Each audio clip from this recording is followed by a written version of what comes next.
옆집에서는 그래도 되는데 조국은 그래서는 안 된다. 특권층에서 모두 다 해오는 것들을 했다. 이렇게 지금 보는 거잖아요. 대한민국에서 어떠한 특수계급도 인정되지 아니하며 어떠한 형태로도 특수계급을 창출할 수 없다라고 이 땅의 아빠 엄마들에게 열패감을 남겼다면 그것이 내란입니다.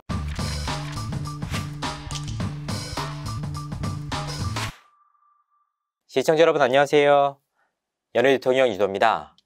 방송인 김제동 씨가 토크 콘서트 개최를 공식 발표했습니다.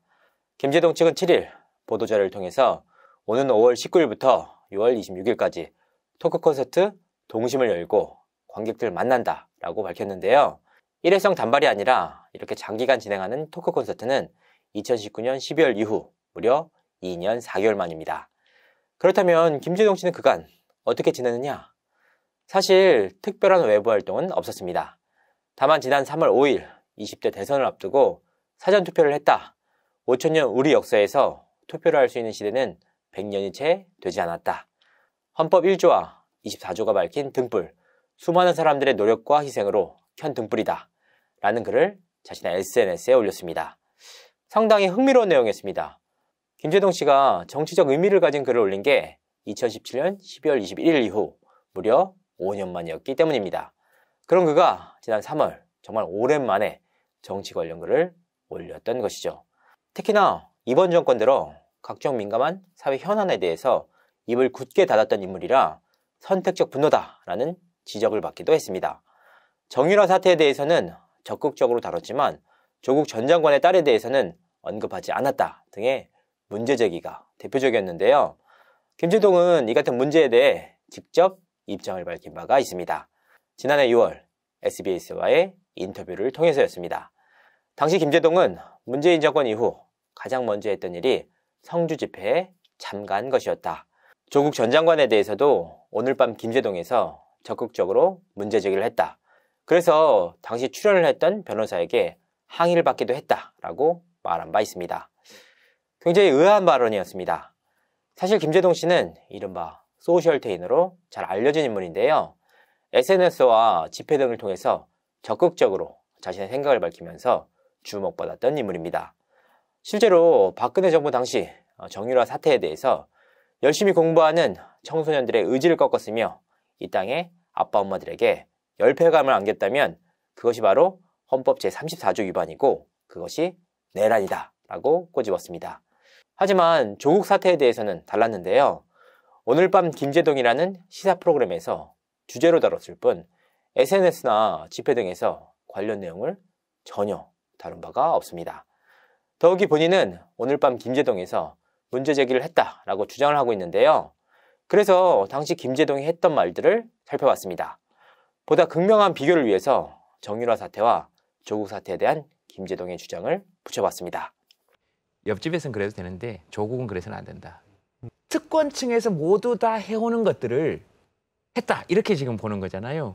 딱 어떤 그 힘을 가지고 딱 해서 어떤 압력을 행사해서 하는 부분입니까? 아니면 그때 당시 그러니까 특권층 또는 조금 이렇게 정보에 밝은 또는 뭐 교수나 변호사나 뭐 검사나 판사나 이렇게 좀 이렇게 카르텔을 형성하고 있는 사람들의 자제라면 누구나 좀 밟을 수 있는 그런 코스입니까? 대한민국에서 어떠한 특수계급도 인정되지 아니하며 어떠한 형태로도 특수계급을 창출할 수 없다라고 헌법 11조 1항과 2항에 나와 있음에도 불구하고 이 땅의 아빠 엄마들에게 열패감을 남겼다면 그것은 헌법 제34조 위반이고 그것이 내란입니다. 이런 상황 속에서도 김제동은 자신은 문제 제기를 했음에도 불구하고 언론에서 다뤄주지 않았다라며 억울함을 주장하고 있습니다.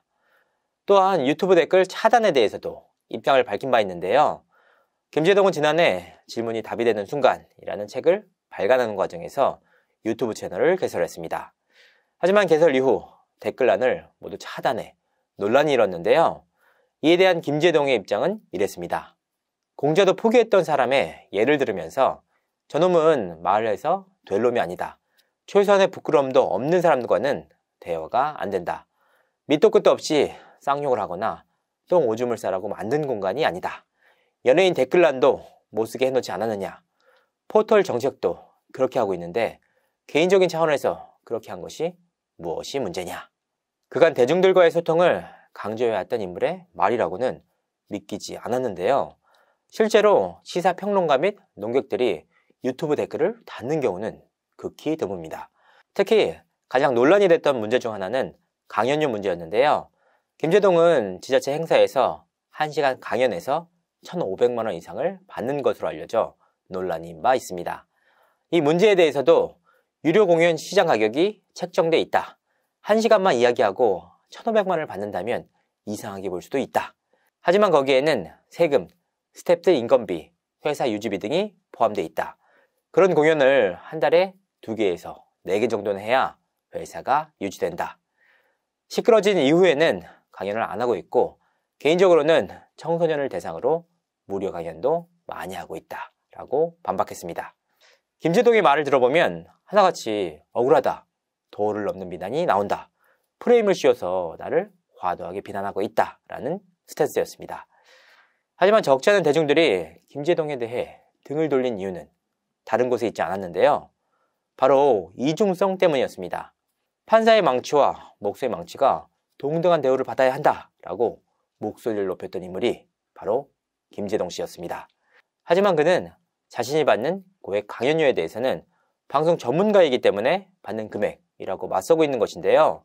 또한 정유라에 대해서는 그게 바로 내란이다 라고 꼬집으면서도 조국 딸 사태에 대해서는 왜 같은 잣대를 들이대지 않는 것인지, 더욱이 전 정권에서는 적극적으로 사회 현안을 다뤘던 인물이 이번 정권에서는 부동산 문제, 취업 문제에 대해 입을 닫는 행태를 보이고 있습니다. 이런 문제 때문에 바로 이중성이다 라는 지적이 나오고 있는 것인데요. 물론 김제동 씨가 비난에 대해 억울한 부분이 있을 수 있습니다. 하지만 김제동 씨는 이번 정권 이후 KBS 시사 프로그램 MC 자리를 꿰찼고 MBC 편의중계 메인 MC로 발탁되기도 했습니다. 더욱이 각종 지자체 행사에서도 김제동의 이름이 좀처럼 빠지지 않았는데요. 비난도 받았지만 그에 따른 수혜 역시 적지 않았다라는 의미입니다. 이와 같은 김제동 씨의 행보와 극명하게 대비되는 인물이 한 명 있는데요. 바로 서장훈 씨입니다. 특히 구직자들을 향한 저 사람의 엇갈린 조언이 화제를 모으기도 했는데요. 바로 이 내용입니다. 아니 그러려면 자기들이 대깍 20살에 넣으면 취직이 잘 되는 사회를 만들어 놓던가. 근데 무책임하게 뭐 즐기는 자를 뭐 노력하는 자가 즐기는 자를 못 따라간다? 완전 뻥이에요. TV에서도 그런 얘기들을 하는 분들을 보고 어떻게 저렇게 무책임한 얘기를 할 수 있을까? 하지만 그보다 더욱 극명하게 엇갈리는 행보가 있습니다.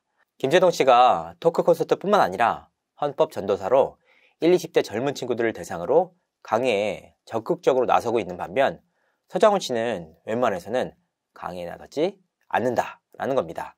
특히 구직자를 향한 서장훈 씨의 발언은 2018년 3월 청년 페스티벌에 나왔는데요.